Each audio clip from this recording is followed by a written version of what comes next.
राका का जाल। एक दिन चाचा चौधरी अपने घर में बिन्नी चाची और साबू के साथ आराम कर रहे थे। तभी उनके घर पर डाकिया एक खत लेकर आया। खत में लिखा था, चाचा चौधरी, मैं राका हूँ।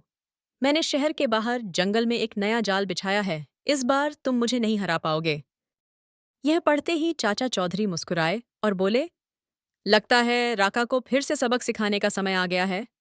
साबू ने अपने गुस्से को काबू में रखते हुए कहा, चाचा जी, इस बार मैं राका को ऐसे सबक सिखाऊंगा कि वह दोबारा कोई जाल बिछाने की हिम्मत नहीं करेगा। राका ने जंगल में एक पुरानी खदान को अपना अड्डा बना लिया था। उसने वहां कुछ गांव वालों को बंधक बना लिया था और धमकी दी कि अगर किसी ने पुलिस या चाचा चौधरी को बुलाया तो वह उन्हें नुकसान पहुंचाएगा। चाचा चौधरी ने अपने कुत्ते रॉकेट के साथ जंगल में जाकर राका के अड्डे का मुआयना किया। उन्होंने देखा कि राका के पास लेजर हथियार और कुछ खतरनाक मशीनें हैं। चाचा जी ने एक योजना बनाई और साबू से कहा, तुम खदान के पीछे वाले रास्ते से जाओ, जबकि मैं और रॉकेट सामने से उनका ध्यान भटकाएंगे। जैसे ही चाचा चौधरी खदान में पहुंचे, राका ने उनका मजाक उड़ाते हुए कहा, चाचा चौधरी, तुम्हारी चालाकी अब काम नहीं आएगी। इस बार मैं जीतूंगा। चाचा जी ने मुस्कुराते हुए कहा, राका, चालाकी और हिम्मत से बड़ी कोई ताकत नहीं होती।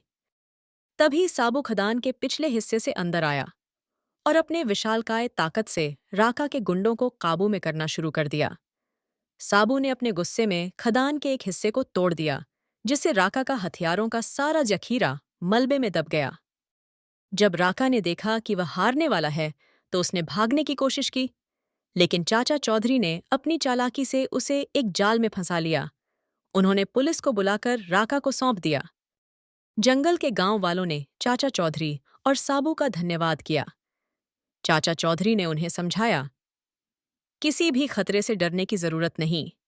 अगर आपस में मिलकर काम करेंगे और साकिर सही समय पर सही फैसला लेंगे, तो आप हर मुश्किल को पार कर सकते हैं।